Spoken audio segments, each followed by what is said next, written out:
Hello दोस्तों, मेरा नाम अंशिका है। आज मेरी माँ ने मुझे एक खुशखबरी सुनाई। उन्होंने बताया कि वह मेरे भाई के लिए एक बहुत ही सुंदर लड़की देखकर आई हैं, जिसे देखकर मुझे भी वह पसंद आ जाएगी। मैंने तुरंत अपने सारे काम छोड़ दिए और माँ के पास बैठ गई। मैंने उत्सुकता से पूछा, माँ क्या सच में मेरी भाभी इतनी सुंदर है? माँ मुस्कुराते हुए बोली, हाँ, तुम्हारी होने वाली भाभी बहुत सुंदर है। माँ ने जब मुझे उस लड़की की फ़ोटो दिखाई तो सच में मैं उसे देखकर उसकी दीवानी हो गई। काफ़ी समय से मेरी माँ मेरे भाई के लिए लड़की तलाश रही थी। आखिर जब बेटा जवान हो जाता है तो हर माँ और बहन की आंखों में उसकी शादी के सपने तैरने लगते हैं। मेरे भैया एक अच्छी कंपनी में नौकरी करते थे। हम एक मिडिल क्लास परिवार से ताल्लुक़ रखते थे। जितना भैया कमा कर लाते थे उसी में हम अपनी ज़िंदगी खुशी से गुजार रहे थे। भगवान की कृपा से कभी किसी के आगे हाथ फैलाने की नौबत नहीं आई। अब भैया की उम्र शादी के लायक हो गई थी। मैं उनसे काफ़ी छोटी थी और अभी हाई स्कूल में पढ़ रही थी। मेरी उम्र 16 साल थी और मुझे सभी सुंदर कहते थे। मेरे भैया भी दिखने में अच्छे थे क्योंकि वह बिल्कुल माँ पर गए थे।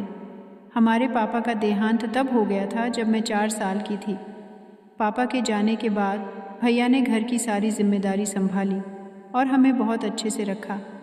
भैया बहुत अच्छे और शरीफ इंसान थे। माँ को पूरा विश्वास था कि जिस लड़की को वह पसंद करेंगे भैया भी उसी को पसंद करेंगे, क्योंकि बचपन से लेकर अब तक भैया ने वही किया था जो माँ ने कहा था। उन्होंने हमेशा हम दोनों का बहुत ख्याल रखा। इसलिए माँ ने भैया की मर्ज़ी पूछने की ज़रूरत नहीं समझी। मर्ज़ी तो उनसे पूछी जाती है जो अपने माता पिता की बात नहीं मानते। मेरे भैया ऐसे थे जो घर से निकलते समय भी माँ का आशीर्वाद लेकर जाते थे और उन्हें बताते थे कि वह कहाँ जा रहे हैं और कब तक वापस आएंगे। जब माँ ने मुझे उस लड़की की फ़ोटो दिखाई तो मैं बहुत खुश हुई। मैं चाहती थी कि जल्द से जल्द भैया का रिश्ता तय हो जाए और उनकी शादी हो जाए, ताकि मैं उनकी शादी की तैयारियों में जी जान से जुट सकूं। मैं चाहती थी कि मेरी भाभी मेरी सबसे अच्छी दोस्त बने। मैं बहुत उत्साहित थी कि जब भैया घर आएंगे तो माँ उन्हें ये फ़ोटो दिखाएंगी। माँ ने बहुत मेहनत से यह रिश्ता ढूंढा था। वह चाहती थी कि भैया के लिए कोई सीधी सादी खूबसूरत और संस्कारी लड़की मिले। आजकल के मॉडर्न ज़माने में भी माँ ने अपने संस्कारों को नहीं छोड़ा था और वैसी ही बहू चाहती थी जैसी उन्होंने अपनी बेटी को संस्कार दिए थे। मैं एक सीधी सादी मासूम लड़की थी जो कभी भी अपने घर वालों की मर्ज़ी के बगैर घर से बाहर कदम नहीं रखती थी। यही वजह थी कि मेरी माँ को मुझ पर पूरा भरोसा था। हमारे घर में बहुत सुकून और चैन था क्योंकि हम सभी एक दूसरे का सम्मान करते थे और कोई ऐसा नहीं था जो घर का माहौल ख़राब करे। सब कुछ बिल्कुल ठीक चल रहा था। उस रात जब भैया घर लौटे तो माँ ने उन्हें एक लड़की की फ़ोटो दिखाने का फ़ैसला किया। उस समय भैया खाना खा रहे थे।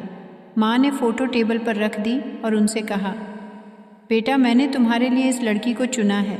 बड़ी मुश्किल से मुझे तुम्हारे लिए मेरी पसंद की लड़की मिली है। मैं भी उत्साहित थी। सोच रही थी कि भैया फ़ोटो देखकर कहेंगे, मम्मी आपकी चॉइस बहुत अच्छी है। लेकिन जैसे ही भैया ने फ़ोटो उठाकर देखा, उनके चेहरे पर अजीब सा रिएक्शन आ गया। उन्होंने फ़ोटो को टेबल पर उल्टा रख दिया और चुपचाप खाना खाने लगे। माँ और मैं दोनों हैरान रह गए। माँ ने पूछा, बेटा, क्या तुम्हें लड़की पसंद नहीं आई? भैया ने जवाब दिया, माँ, ये लड़की मुझे बिल्कुल भी पसंद नहीं आई है। क्या मैं ऐसी लड़की से शादी करूँगा? हम दोनों इस जवाब से चौंक गए। मैंने कहा, भैया, लड़की तो अच्छी खासी है, इसमें क्या कमी है? भैया बोले, नहीं, मुझे यह लड़की पसंद नहीं है। माँ ने पूछा, तो फिर तुम्हें कैसी लड़की पसंद है? अपनी पसंद बताओ ताकि मुझे लड़की ढूंढने में आसानी हो। भैया ने अचानक कहा, मैंने अपने लिए लड़की खुद ही पसंद कर ली है। यह सुनकर हम दोनों के होश उड़ गए क्योंकि हमें भैया से ऐसी उम्मीद नहीं थी। माँ ने गहरी सांस लेते हुए कहा, अच्छा चलो, तुम अपनी पसंद दिखाओ। इससे अच्छी बात क्या होगी कि मेरे बेटे ने खुद अपनी जीवन संगिनी चुन ली। भैया ने तुरंत अपना मोबाइल निकाला और माँ को लड़की की फ़ोटो दिखा दी। माँ की आंखें खुली की खुली रह गईं। उन्होंने चौंकते हुए कहा, बेटा, तुमने यह लड़की पसंद की है। भैया ने गंभीरता से जवाब दिया, मैंने इसे सिर्फ पसंद नहीं किया बल्कि मैं इसी से शादी करना चाहता हूँ। मैंने माँ के हाथ से मोबाइल ले लिया और जब उस लड़की को देखा तो मुझे माँ की हैरानी की वजह समझ आ गई। वह लड़की ना तो दिखने में ख़ास थी और ना ही उसके कपड़े ढंग के थे। उसने ऐसे कपड़े पहने हुए थे जैसे फिल्मों में नज़र आते हैं। हमारे घर में कोई भी ऐसे कपड़े पहनने की सोच भी नहीं सकता था। माँ को उसकी कोई बात अच्छी नहीं लगी। भैया ने ज़ोर देकर कहा, आप कल ही इस लड़की के घर रिश्ता लेकर जाएंगी। हम दोनों और भी हैरान हो गए। माँ ने कहा, कल ही हमें थोड़ा समय तो दो सोचने का। लेकिन भैया ने साफ शब्दों में कहा, आपको कुछ सोचने की ज़रूरत नहीं है। मुझे लड़की पसंद है और वह भी मुझे पसंद करती है। मेरी शादी इसी के साथ होनी है। आप कल जाकर उन लोगों से कह दीजिए कि हमें लड़की पसंद है और मेरा फ़ोटो भी दे दीजिए। वह लोग भी मुझे पसंद कर लेंगे और फिर जल्द से जल्द शादी की तारीख तय कर दीजिए। भैया की अजीब सी जल्दबाजी वाली बातें सुनकर मम्मी को समझ नहीं आया कि उन्हें आखिर किस बात की इतनी जल्दी थी। भैया तो खाना खाकर सीधे अपने कमरे में चले गए, जबकि मम्मी और मैं सोच में पड़ गए थे। मम्मी ने मुझसे कहा, तुम्हारे भाई को क्या हो गया है? मैंने कहा, मम्मी मुझे भी नहीं पता। आज पहली बार मैंने भैया को इतने बदले हुए रूप में देखा है। रात भर मम्मी सो नहीं सकी। वह बस यही सोचती रही कि उनके बेटे को क्या हो गया है और आखिर किस लड़की को उसने पसंद किया है जो उन्हें या हमारे किसी रिश्तेदार को भी पसंद नहीं आएगी।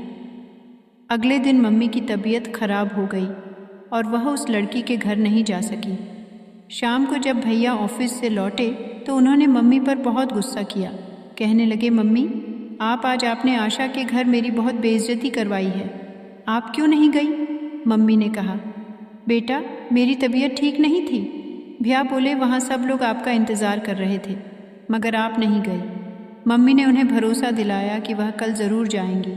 भैया का मम्मी पर इस तरह गुस्सा करना हमारे लिए नया और चौंकाने वाला था। अगले दिन मम्मी ने जैसे तैसे उस लड़की के घर जाने का फ़ैसला किया। जब हम वहाँ पहुँचे तो उनके परिवार ने हमारा बहुत अच्छा स्वागत किया। शायद वे भैया को अच्छे से जानते थे और उनके और आशा के रिश्ते के बारे में भी। जब आशा हमारे सामने आई तो मम्मी को लगा कि उसमें अच्छे संस्कार नहीं हैं। फिर भी मम्मी को इस रिश्ते के लिए हाँ करनी पड़ी और अगले महीने की शादी की तारीख भी तय हो गई। भैया अपनी शादी को लेकर बहुत खुश थे और मम्मी ने सोचा, चलो मेरे बेटे की खुशी में ही मेरी खुशी है। हमने भाभी के लिए खूब शॉपिंग की और घर में खुशी का माहौल बन गया। हमने भाभी को स्वीकार कर लिया और जब वह विदा होकर घर आई तो हमने उनका अच्छे से स्वागत किया। कुछ रस्में होनी थी जो भाभी के घर आने के बाद होती। जब उन्हें रस्में करने के लिए बैठाया गया तो अचानक भाभी ने मूड खराब कर लिया। कहने लगी, यह कैसी बेहुदा रस्में हैं, मैं बहुत थक गई हूँ, मुझे अपने कमरे में जाना है। भैया ने तुरंत कहा, ठीक है तुम कमरे में चलो, रस्में बाद में भी हो सकती हैं। अगर तुम्हारा मन नहीं है तो मत करो। फिर भैया ने भाभी का हाथ पकड़ा और उन्हें सीध कमरे में ले गए। सारे रिश्तेदार बातें बना रहे थे, कैसी बहू लेकर आए हो जिसे बोलने की तमीज़ नहीं है। मम्मी ने बात को संभालते हुए कहा, वह बेचारी थक गई है, हमें उसे ज़्यादा बोझ नहीं डालना चाहिए था। यह कहकर मम्मी ने मामला ख़त्म किया, वरना हमारे रिश्तेदार तो और बातें बनाने को तैयार थे। अगले दिन सुबह मम्मी ने भाभी के लिए अच्छा सा नाश्ता बनाया। मम्मी ने मुझसे कहा, जाकर भैया भाभी को उठाकर नाश्ता करने के लिए कह दो।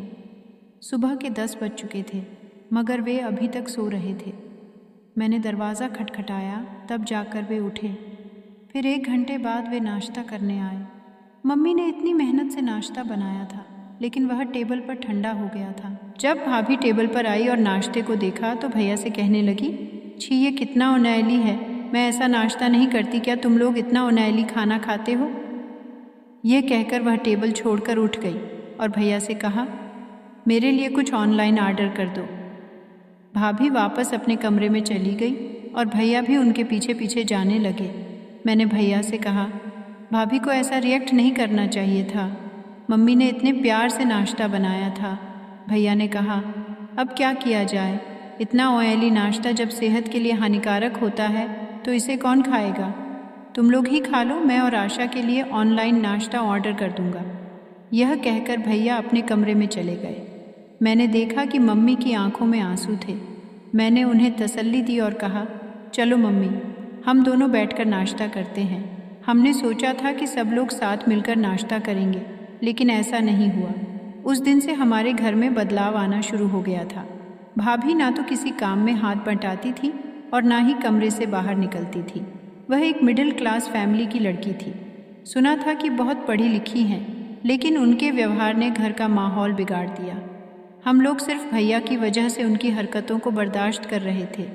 भैया और भाभी हमेशा बाहर का खाना खाते थे, जबकि मम्मी उनके लिए भी खाना बनाती थी।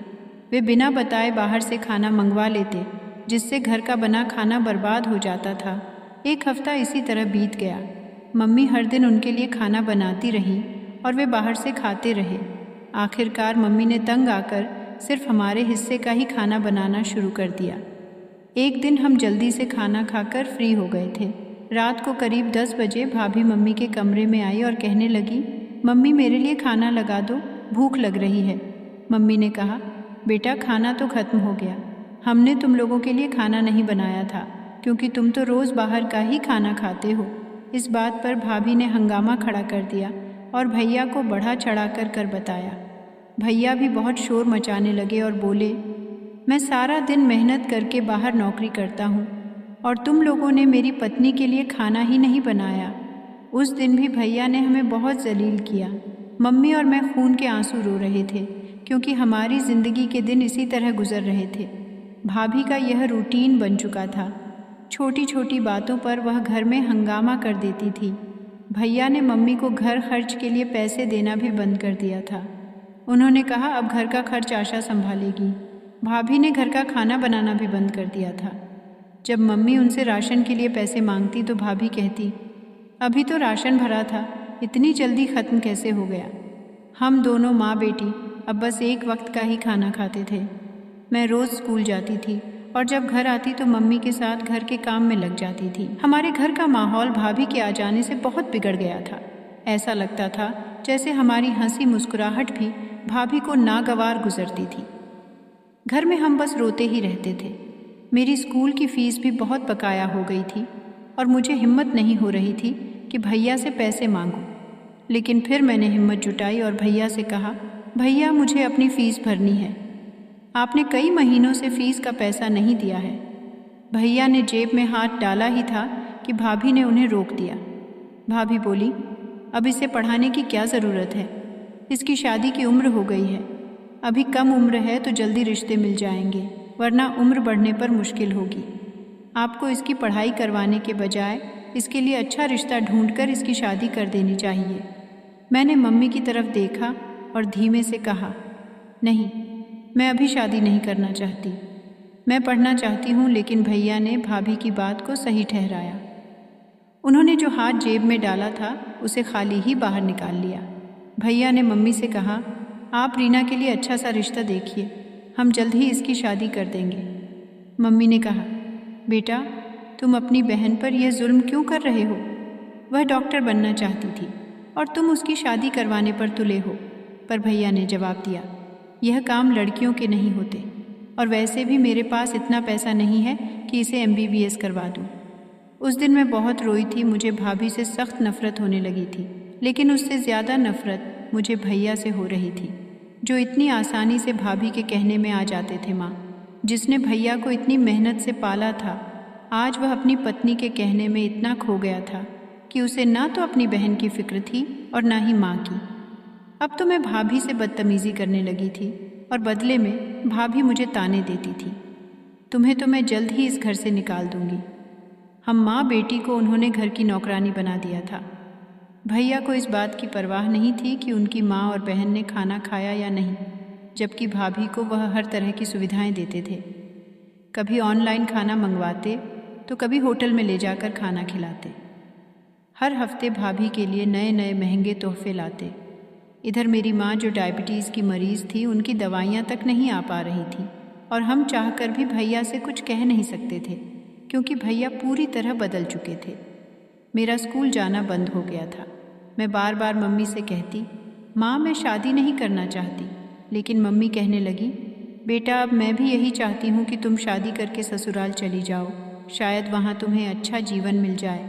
यहाँ तो तुम्हें ढंग से खाना भी नहीं मिलता, कम से कम वहाँ सुकून से रह सकोगी। मैं तुम्हारे लिए खुद लड़का ढूंढूंगी ताकि तुम्हारी भाभी के बताए रिश्ते जैसा कोई ना हो। मैंने अपनी मम्मी से कहा, मम्मी आप भी मेरे साथ नहीं चलेंगी। मम्मी ने धीरे से कहा। नहीं बेटा, मेरी बात को समझने की कोशिश करो। तुम इस नर्क से निकलकर चली जाओ। हमारा घर अब घर नहीं रहा, यह नर्क बन गया है।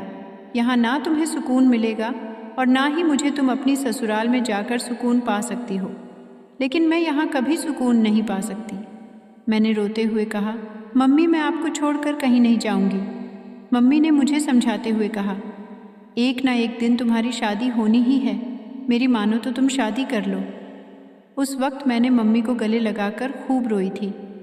मम्मी ने मेरे लिए रिश्ता तलाश कर लिया था, लेकिन भैया ने साफ कह दिया कि वह मेरी शादी में कोई पैसा नहीं लगाएंगे, क्योंकि भाभी ने कहा था तुमने पहले ही अपनी बहन की पढ़ाई पर बहुत पैसा खर्च कर दिया है, अब कोई ज़रूरत नहीं है उसे दहेज देने की। बस मामूली शादी करके उसे विदा कर दो। जिस लड़के से मेरा रिश्ता तय हुआ था वह एक अच्छी पोस्ट पर जॉब करता था और पढ़ा लिखा था। वह मम्मी के दोस्त का बेटा था। उन्होंने मम्मी की बात मानकर मेरे साथ अपने बेटे का रिश्ता तय कर दिया। उन्हें दहेज में कुछ भी नहीं चाहिए था।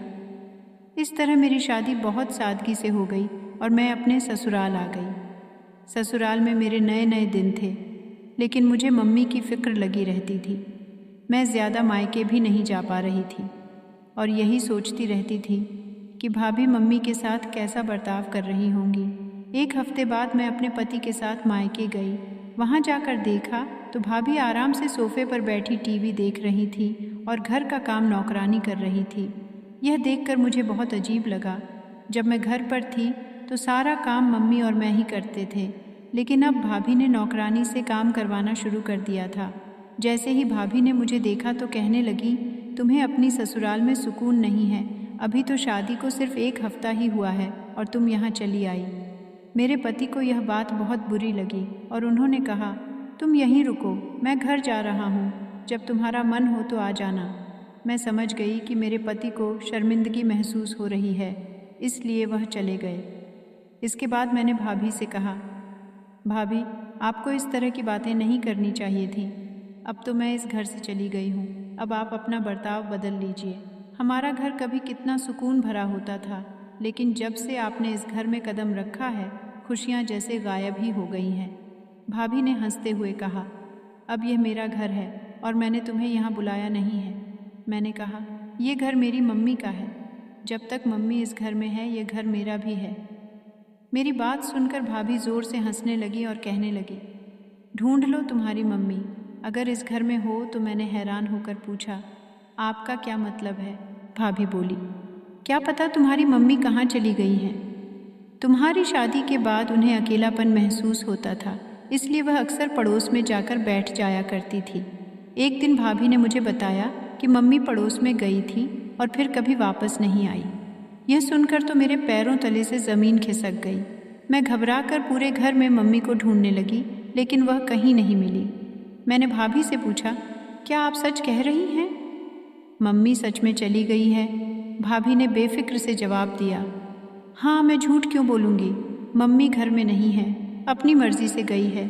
मुझे यकीन ही नहीं हुआ और मैं गुस्से में चिल्लाने लगी, तुमने मेरी मम्मी को कहाँ भेज दिया? अगर वह पड़ोस में गई थी तो तुमने और भैया ने उन्हें ढूंढने की कोशिश क्यों नहीं की? भाभी ठंडे लहजे में बोली, मुझे तुम्हारी मम्मी को ढूंढने का टाइम नहीं है, जाओ, घर में शोर मचाने की कोई ज़रूरत नहीं। मैं रोते रोते बेहाल हो गई थी। समझ नहीं आ रहा था कि इस औरत ने मेरी मम्मी को कहाँ भेज दिया। गुस्से में मैंने भैया को फ़ोन किया, लेकिन उन्होंने फ़ोन नहीं उठाया। मैं सीधे ऑटो लेकर उनके ऑफिस पहुंच गई। वहां जाकर मैंने भैया से पूछा, भैया मम्मी कहाँ हैं? भाभी कह रही हैं कि मम्मी पड़ोस में गई थी और अब वापस नहीं आई। भैया ने उदासीनता से कहा, ये घर की बातें ऑफिस में क्यों लाई हो? यहाँ आना ज़रूरी था क्या? मैंने गुस्से में कहा, मैं यहाँ अपनी माँ के लिए आई हूँ। आपको शर्म आनी चाहिए कि मम्मी गायब हैं और आप आराम से ऑफिस में बैठे हो। भैया ने लापरवाही से कहा, माँ अपनी मर्ज़ी से गई है, हमें क्या पता कहाँ गई। उनका ऐसा रिएक्शन देखकर मुझे यकीन ही नहीं हो रहा था। ऐसा लग रहा था जैसे मैं अपने भाई से नहीं बल्कि किसी अजनबी से बात कर रही हूँ। उस पल तो मेरा मन किया कि भैया पर थूक दो। इतनी नफ़रत हो गई थी मुझे उनसे। मैं अपने ससुराल वापस आ गई और बहुत रोई। सासू माँ ने मुझे दिलासा दी। जब मैंने उन्हें सारी बात बताई तो वह कहने लगी, बेटा तुम्हारी भाभी बहुत चालाक है। शायद तुम्हारी माँ ने ईशान की शादी जल्दी करने में गलती की। मैं क्या बताती कि मेरी भाभी ने भैया पर ना जाने कैसा जादू कर दिया था कि अब भैया सिर्फ उसी की भाषा बोलते थे। मैंने मम्मी को हर जगह तलाश किया लेकिन वह कहीं नहीं मिली। मैं हर दिन उम्मीद करती कि मम्मी वापस आएंगी, लेकिन 3 साल गुजर गए और मम्मी का कोई पता नहीं चला। इस दौरान मेरी एक बेटी भी हो गई थी और वैसे तो मैं ससुराल में खुश थी, लेकिन मम्मी की कमी हमेशा खलती रही। मुझे एहसास था कि मम्मी ने मेरी भलाई के लिए ही शादी करवाई थी ताकि मैं उस नर्क से बाहर निकल सकूं। अगर मैं वहीं रहती तो शायद मेरे साथ भी कुछ बुरा होता। 9 साल बीत चुके थे, लेकिन मेरे दिल से मम्मी की तलाश ख़त्म नहीं हुई थी। मेरी आंखें हर पल उन्हें ढूंढती रहती थी। दिल बार बार यही कहता था कि काश मेरी माँ मुझे मिल जाए और मैं उन्हें गले लगाकर जी भरकर रो लूँ। मैंने उन्हें बहुत याद किया था। फिर एक दिन भगवान ने मेरी प्रार्थना सुनी। मेरे पति टीवी पर न्यूज़ देख रहे थे और अचानक उन्होंने मुझे भी ध्यान देने के लिए कहा। जैसे ही मैंने टीवी की तरफ देखा, मेरे होश उड़ गए। मेरी माँ टीवी पर थी। यह एक फैशन डिज़ाइनिंग शो था और वहाँ मेरी माँ को सम्मानित किया जा रहा था। बताया जा रहा था कि उस शो में जिस मॉडल ने जो ड्रेस पहनी थी वह एक मामूली सी औरत ने बनाई थी जो ओल्ड एज होम में काम करती है, और वह औरत कोई और नहीं बल्कि मेरी माँ थी। मुझे इस पर यकीन नहीं हो रहा था। मेरी माँ को लोग इतनी इज्जत दे रहे थे। उनके चर्चे सोशल मीडिया, न्यूज़ चैनल और अखबारों में छाए हुए थे। इसका मतलब यह था कि मेरी माँ अब अपनी काबिलियत से मशहूर हो गई थी। बचपन में मैं जानती थी कि माँ बहुत अच्छी सिलाई करती थी। उन्होंने यह हुनर मेरी नानी से सीखा था और आज वही हुनर उन्हें इस मुकाम तक ले आया था। पर अब मैं सिर्फ इतना चाहती थी कि किसी तरह अपनी माँ से मिल सकूं। शो कहाँ हुआ था, किसने आयोजित किया था, मेरी माँ वहाँ कैसे पहुँची, यह सब मैं जानना चाहती थी। मैंने अपने पति से कहा कि वे इन सब की जानकारी निकालें। उन्होंने बड़ी मेहनत से पता लगाया कि शो मुंबई में हुआ था और मेरी माँ वहाँ ठहरी हुई थी। मैंने अपने पति से कहा, प्लीज़ मुझे जल्द से जल्द माँ से मिलवा दो। मेरे पति बहुत अच्छे थे और मुझसे बहुत प्यार करते थे। उन्होंने मेरा पूरा साथ दिया। हम जल्द ही मुंबई के लिए निकल पड़े। वहाँ पहुँचने के बाद मेरे पति ने पता किया कि मेरी माँ कहाँ ठहरी हुई है। हमें पता चला कि वे एक बड़े होटल में रुकी हुई हैं। होटल पहुंचकर हमने रिसेप्शन पर पूछा तो हमें बताया गया कि वे इस समय अपने कमरे में आराम कर रही हैं। मैंने रिसेप्शनिस्ट से विनती की, प्लीज़ एक बार मेरी माँ को बता दीजिए कि उनकी बेटी उनसे मिलने आई है। लेकिन शायद अब मेरी माँ इतनी बड़ी शख्सियत बन गई थी कि उनसे मिलना आसान नहीं था। मैं मायूस होकर खड़ी थी जब अचानक मेरी टक्कर एक जवान लड़की से हो गई। मेरी आंखों में आंसू थे। उसने सोचा कि शायद टक्कर की वजह से मैं रोने लगी हूँ। उसने मुझसे माफ़ी मांगी और पूछा, आप रो क्यों रही हैं? मैंने उसे बताया कि मेरी माँ इसी होटल में ठहरी हुई है और मैं उनसे मिलना चाहती हूँ, लेकिन होटल का स्टाफ मुझे उनसे मिलने नहीं दे रहा। फिर मैंने उसे यह भी बताया कि मेरी माँ वही फैशन डिज़ाइनर हैं जो आजकल बहुत फेमस हो रही हैं। उसने आश्चर्य से पूछा, क्या आपको गायक जी से मिलना है? मैंने चौंक कर कहा, हाँ, वह मेरी माँ है। मैं उन्हें कब से ढूंढ रही हूँ। आज इतने समय बाद मुझे पता चला है कि वे यहाँ हैं। वह मुस्कुराई और बोली, रुको, मैं अभी गायत्री जी को बताती हूँ। कुछ ही देर बाद वह खुश होकर बाहर आई और मुझे वह मेरे पति को अंदर बुलाया। जैसे ही मैं कमरे में गई, अपनी माँ को सामने देखकर मुझे अपनी आंखों पर यकीन नहीं हुआ। माँ कितनी स्मार्ट और खूबसूरत लग रही थी मेरी माँ, जिन्होंने भाभी के आने के बाद बेहद कठिन समय गुजारा। आज उनके चेहरे पर अजीब सी खुशी और चमक थी। मैंने तुरंत उन्हें गले से लगा लिया और हम दोनों माँ बेटी न जाने कितनी देर तक एक दूसरे से लिपट कर फूट फूट कर रोते रहे। मैंने उनसे कहा, माँ आप कहाँ चली गई थी? मैंने आपको बहुत ढूंढा और बड़ी मुश्किल से आप तक पहुँची हूँ। यह तो इन मैडम की मेहरबानी है जिन्होंने मुझे आपसे मिलने दिया, वरना मैं यहाँ से निराश होकर वापस लौट जाती। माँ मुस्कुराते हुए बोली, तुम्हें ऐसा कैसे लगा कि मैं तुम्हें भूल सकती हूँ? मैं तो यहाँ का शो ख़त्म करके तुमसे मिलने ही वाली थी। मैंने उनकी हथेलियों को अपने हाथों में लिया और पूछा, मम्मी आप यहाँ तक कैसे पहुँची? और भैया भाभी ने आपको कहाँ भेज दिया था? माँ ने मुझे पास बिठाया और धीरे धीरे पूरी बात बताने लगी। उन्होंने कहा, तुम्हारी शादी के बाद मैं बहुत अकेली पड़ गई थी। मुझे अफसोस था कि इस घर में केवल तुम ही थी जो मेरा साथ देती, और तुम भी चली गई। तुम्हारी भाभी ने मुझे घर की नौकरानी बना दिया था और मैं अक्सर बीमार रहने लगी थी। मैं उसकी हर ज्यादती को चुपचाप सहती रही, लेकिन एक दिन उसने मुझ पर चोरी का आरोप लगा दिया, जबकि मैंने कुछ भी नहीं चुराया था। उसने तुम्हारे भाई से कहा कि मैंने उसके पर्स से पैसे चुराए हैं और तुम्हारे भाई ने उसकी बात पर यकीन कर लिया। रूज ने कहा कि वह मेरे साथ इस घर में नहीं रह सकती और उसने तुम्हारे भाई से कहा कि मुझे वृद्धाश्रम छोड़ आए। ईशान ने मेरा हाथ पकड़कर मुझे वृद्धाश्रम ले जाने की तैयारी कर ली। मैंने उससे बहुत मिन्नतें की, बेटा ऐसा मत करो, मैंने कोई चोरी नहीं की है, तुम्हारी पत्नी झूठ बोल रही है। लेकिन उसने मेरी एक नहीं सुनी। उसने उल्टी सीधी बातें सुनाई और कहा, माँ, मैंने तुम्हें बहुत ज़्यादा सिर चढ़ा दिया है, तुम्हारी असली जगह वृद्धाश्रम में ही है। वह दिन मेरी ज़िंदगी का सबसे बुरा दिन था। उसने मुझे तुमसे मिलने का मौका भी नहीं दिया और मुझे वृद्धाश्रम छोड़ आया। मैं उस दिन बहुत रोई थी। मैंने आश्रम की वार्डन के सामने हाथ जोड़े और उनसे कहा, मुझे मेरी बेटी के पास पहुंचा दो, मुझे मेरे घर पहुंचा दो। लेकिन वार्डन ने मुझे समझाया, तुम्हें यहाँ तुम्हारा बेटा छोड़कर गया है। क्या तुम वापस उसी दुनिया में जाना चाहती हो जहाँ से तुम आई हो? यह जगह तुम्हारे लिए उस दुनिया से बेहतर है। उनकी बात मुझे सही लगी और मैंने खुद को उस वृद्धाश्रम में ढाल लिया। मैंने सोचा कि यही अब मेरी दुनिया है। मैंने आश्रम की महिलाओं को सिलाई सिखाना शुरू कर दिया। तुम जानती हो कि मैं सिलाई कितनी अच्छी करती हूँ। सिलाई करते कराते मैंने अपना और बाकी औरतों का समय काटना शुरू कर दिया। धीरे धीरे मेरे पास कुछ पैसे भी जमा होने लगे। वर्डन मेरे काम से बहुत खुश थी। माँ ने मुझे यह भी बताया, यह प्रिया जी है जो बहुत बड़ी मॉडल हैं। प्रिया जी हमारे आश्रम को डोनेशन देती हैं। एक दिन निशा जी एक ओल्ड एज होम में डोनेशन देने आई थी, लेकिन वो काफ़ी परेशान लग रही थी। वर्डन ने उनसे उनकी परेशानी की वजह पूछी तो निशा जी ने बताया कि 2 दिन बाद उनका एक फ़ैशन शो है जिसमें उन्हें एक ख़ास ड्रेस पहननी है। लेकिन जिस डिज़ाइनर को वह ड्रेस बनानी थी वह देश से बाहर गया हुआ है और उसका पीए कह रहा है कि वह 1 हफ्ते बाद लौटेगा। निशा जी ने कहा, मेरा शो तो 2 दिन बाद ही है और मुझे वही ड्रेस पहननी है जिसे सिर्फ वही डिज़ाइनर तैयार कर सकता है। अब मैं क्या करूं? कुछ समझ में नहीं आ रहा। उस समय मैं भी वहां मौजूद थी।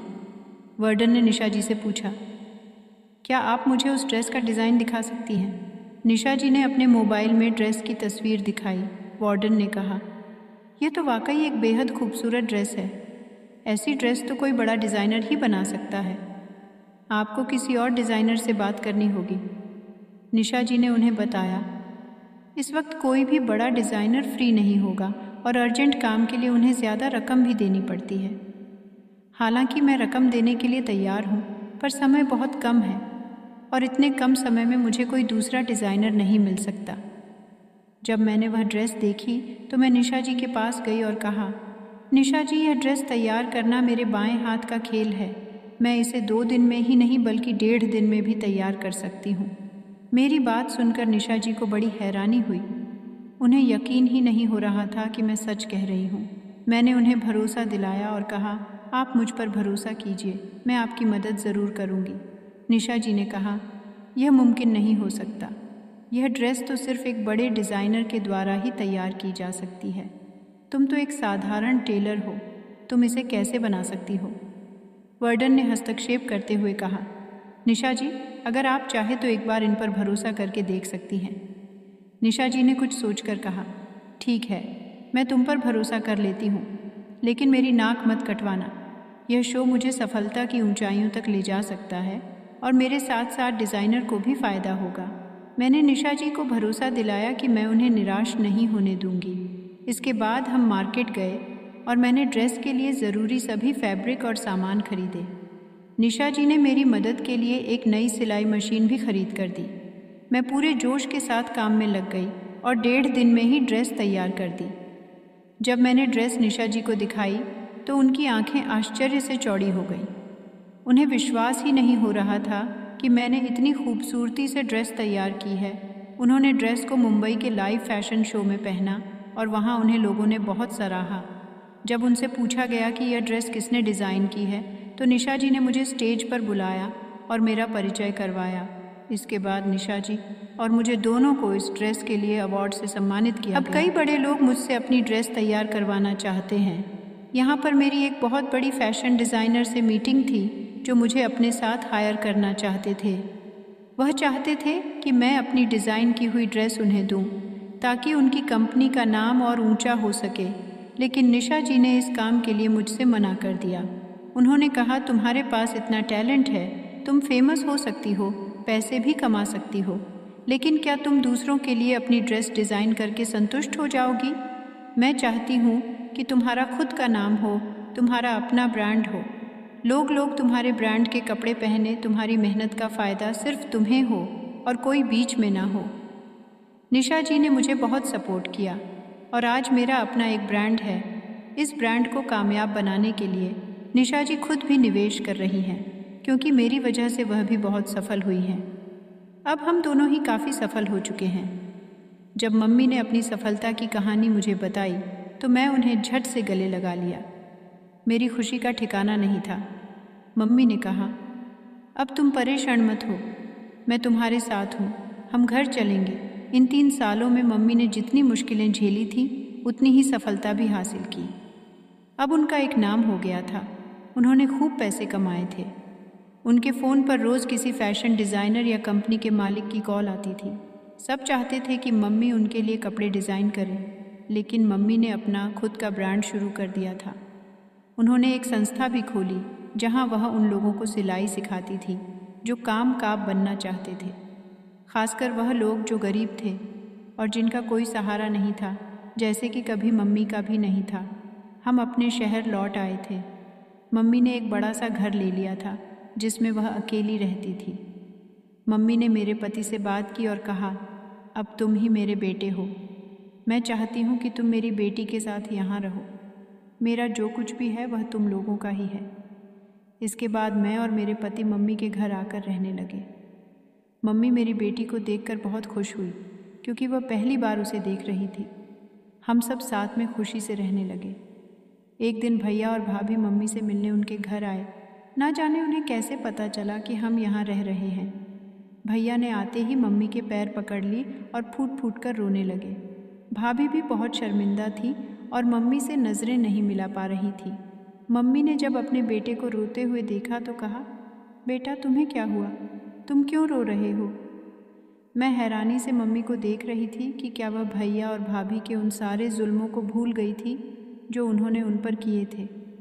भैया ने कहा, मम्मी मुझे माफ़ कर दो, आशा भी आपसे माफ़ी मांगना चाहती है। मैं जानता हूँ कि आशा ने आप लोगों के साथ बहुत गलत किया और मैं भी उसके कहने पर आपसे बुरा व्यवहार करता रहा। आपके जाने के बाद आशा माँ बनने वाली थी। उसने बेटी को जन्म दिया और हम बहुत खुश थे, लेकिन फिर पता चला कि हमारी बेटी बीमार है। डॉक्टर ने कहा था कि यह बीमारी इतनी गंभीर नहीं है और वह ठीक हो जाएगी, लेकिन इलाज लंबा चलेगा। मैंने 1 साल तक अपनी बेटी का इलाज करवाया, लेकिन उसकी तबीयत में कोई सुधार नहीं हुआ। मैंने अपनी सारी सेविंग्स उसकी इलाज पर खर्च कर दी, लेकिन वह ठीक नहीं हो सकी। आखिरकार मैंने अपना घर भी बेच दिया, लेकिन फिर भी उसे बचा नहीं सका। हमारी बेटी हमें छोड़कर चली गई। हम दोनों पति पत्नी अपनी बेटी से बहुत प्यार करते थे और जब उससे जुदा हुए तो हम बहुत रोए। उस दिन रूज को एहसास हुआ कि उसने एक माँ को उसके बेटे से जुदा कर दिया था और एक भाई को उसकी बहन से दूर कर दिया था, इसलिए उसकी बेटी भी उससे दूर हो गई थी। मैंने कभी आप लोगों की बातों को समझने की कोशिश नहीं की। अपनी पत्नी के कहने में आकर मैं आपको ओल्ड एज होम छोड़ आया ताकि घर में सुकून आ सके, लेकिन मुझे तो ये समझ में आया कि मेरा वह घर ही नहीं बचा जिसमें सुकून लाने के लिए मैंने बहन की शादी करवा दी और अब अपनी माँ को भी घर से बाहर कर दिया। अब मैं और आशा दोनों सड़क पर आ चुके हैं और अपने किए पर बेहद शर्मिंदा हैं। कृपया माँ मुझे माफ़ कर दो। मेरी माँ ने तुरंत ही भैया और भाभी को माफ़ कर दिया क्योंकि उनकी बेटी भी उनकी गोद से छिन गई थी। मैंने माँ से कहा कि उनकी गलती इतनी बड़ी थी, आपको उन्हें इतनी आसानी से माफ़ नहीं करना चाहिए। भैया ने मुझसे कहा, तुम भी मुझे माफ़ कर दो, मैंने तुम्हारी आंखों से तुम्हारे सपने छीन लिए। माँ कहने लगी, जैसे तुम मेरी बेटी हो वैसे ही यह भी मेरा बेटा है, इन्हें अपनी गलती का एहसास हो गया है, यही बहुत बड़ी बात है। मेरा बेटा आज मेरे सामने रो रहा है और मैं उसे रोता हुआ नहीं देख सकती, इसलिए मैं उसे माफ़ कर रही हूँ। यही तो माँ होती है जो सब कुछ होने के बावजूद भी अपने बच्चों को माफ़ कर देती है। वह सारे ज़ख्म भूल जाती है जो उसकी औलाद ने उसे दिए थे। बच्चे चाहे जितनी भी बड़ी गलती कर लें, माता पिता उन्हें माफ़ कर ही देते हैं। बच्चों को यह सोचना चाहिए कि कोई भी माता पिता अपनी औलाद के लिए बुरा नहीं सोचते, फिर औलाद माता पिता के लिए क्यों दुश्मन बन जाती है।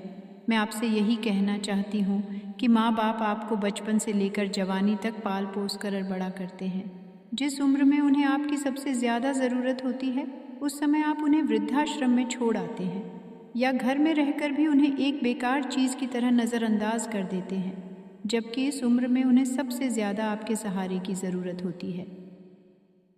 मेरे भैया को उनके किए की सज़ा मिल गई, लेकिन मैं नहीं चाहती कि और बुज़ुर्ग माता पिता अपने बच्चों से ऐसी उम्मीद रखें और उन्हें निराशा हाथ लगे। अगर जवान बच्चे अपने घर के बुज़ुर्गों को बाहर निकाल देते हैं तो वे पूरी तरह बिखर जाते हैं। ऐसे समय में हमें उनका सहारा बनना चाहिए, न कि उन्हें अपने जीवन से बाहर कर देना चाहिए। अपने घर के बुज़ुर्गों की इज्जत करना सीखें, उनसे प्यार और मोहब्बत जताएं और जितना हो सके उनकी सेवा करें, क्योंकि यह वही लोग हैं जिनकी वजह से घर में रौनक रहती है और घर की एकता बनी रहती है। मेरी भाभी और भैया ने जो किया उन्हें उनकी सज़ा मिल गई, मगर मेरी माँ ने उन्हें अपने घर में फिर से जगह दे दी। आज मेरी माँ एक सफल डिज़ाइनर हैं और हम सभी एक साथ खुशी खुशी रह रहे हैं। भाभी भी अब बदल चुकी है और उन्होंने मेरी माँ को अपनी माँ की तरह समझना शुरू कर दिया है। दोस्तों, मुझे उम्मीद है कि आपको हमारी कहानी पसंद आई होगी। अगर आपको यह कहानी अच्छी लगी हो तो वीडियो को लाइक करें। अगर आप हमारे चैनल पर नए हैं तो चैनल को सब्सक्राइब करें और नोटिफिकेशन